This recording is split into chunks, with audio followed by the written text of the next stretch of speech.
Bury this in your garden. You'll get 10 times more earthworms in just a few days.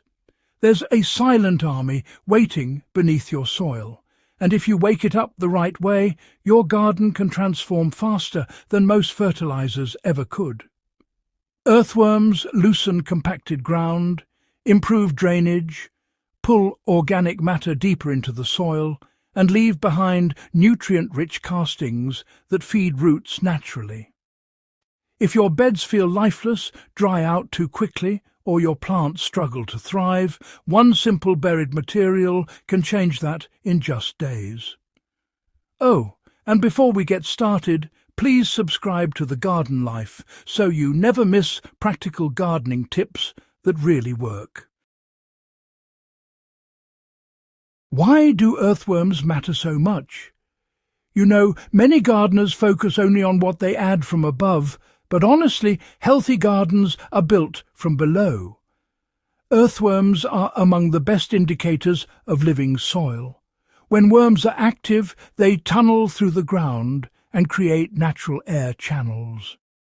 These tunnels allow oxygen, water and roots to move more freely. As worms feed, they break down dead plant material and convert it into castings. These castings contain nutrients in forms that plants can use more efficiently. They also help soil hold moisture without becoming soggy. More worms often means stronger roots, greener leaves, and more resilient plants. If you rarely see worms when digging, your soil might be too dry, too compacted, low in organic matter, or just lacking shelter. And that's where soaked cardboard becomes a real game changer. So, why does soaked cardboard work so well? Well, cardboard is made from plant fibres, usually wood pulp. Once it's soaked, it becomes soft, moist, and super easy for soil life to colonize.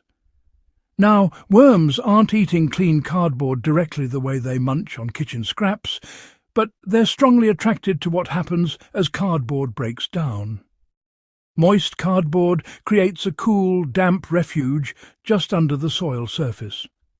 Fungi and microbes start decomposing it pretty quickly, and then worms move in to feed on those microorganisms and softened organic fibres. In other words, soaked cardboard becomes both shelter and a food zone. It also helps retain moisture in the surrounding soil, which worms absolutely love. Dry soil sends worms deeper or away entirely, but moist, protected zones bring them right back. Now, how do you choose the right cardboard?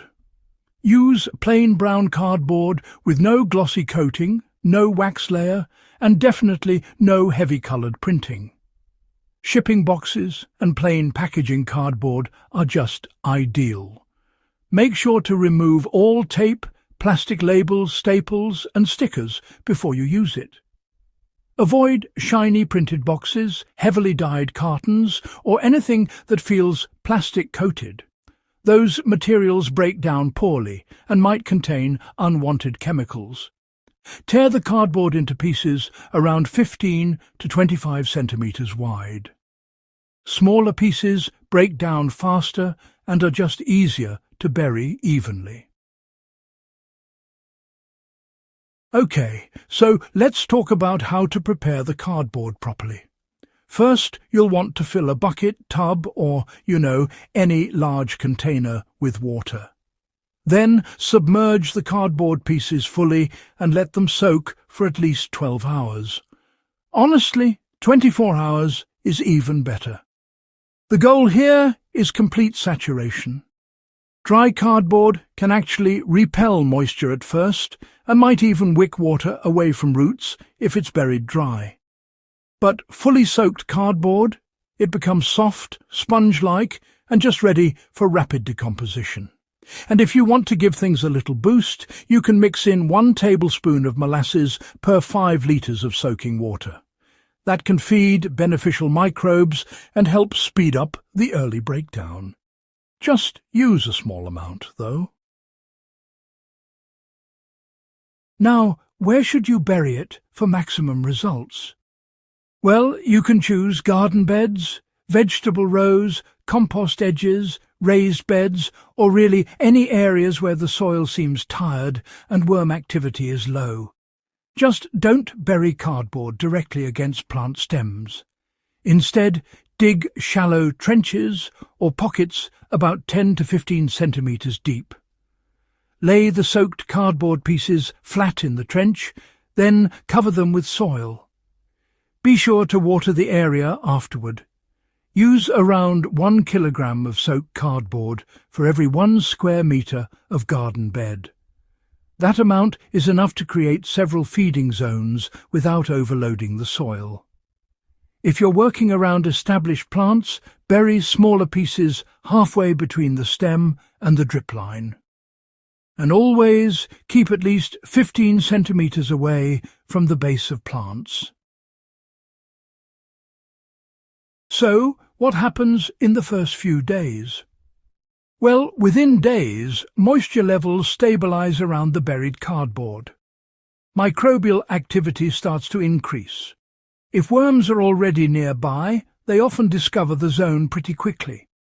In loose, healthy soil, you might notice more worms after 3 to 7 days when you gently check one spot. In poorer soil, it may take 1 to 3 weeks, but the improvement can still be pretty dramatic.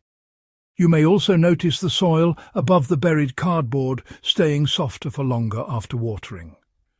That's an early sign the system is working. Now, if you're wondering how to multiply the effect even faster, here's what you can do.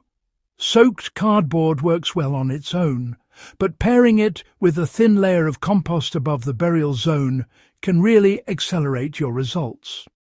After you've covered the trench, go ahead and add about 1 to 2 centimetres of compost on top. The compost introduces more microbes and gives worms another food source near the surface. Moisture, food and shelter. That's the winning combination for your soil. Mulching the bed with dry leaves, straw or grass clippings also helps a lot. A mulch layer of about 3 to 5 centimetres reduces evaporation and keeps the worm zone cool. And if the weather turns hot, it's better to water deeply once or twice a week, rather than just sprinkling lightly every day. Worms really do prefer steady moisture deeper in the soil. So, let's talk about the best crops to use this around. Leafy greens, tomatoes, peppers, beans, cucumbers, squash and herbs all benefit from increased worm activity. Flower beds and fruit trees can also respond beautifully. For vegetable rows, just bury cardboard strips between the rows. Use 1 kilogram of soaked cardboard per square metre of row area. Then cover and water thoroughly. For young fruit trees, bury pieces in a ring about 40 to 60 centimetres from the trunk.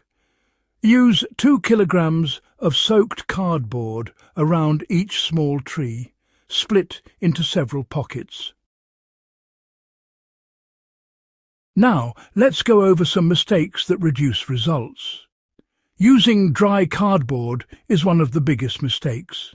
It breaks down slowly and can actually steal moisture from nearby soil before it becomes saturated.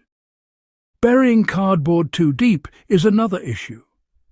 Worm activity is usually strongest in the upper soil layers, where oxygen and organic matter are more available. Stay within the 10 to 15 centimetre range. Adding too much at once can create dense layers that slow airflow. So, spread it in sections rather than creating one thick mat.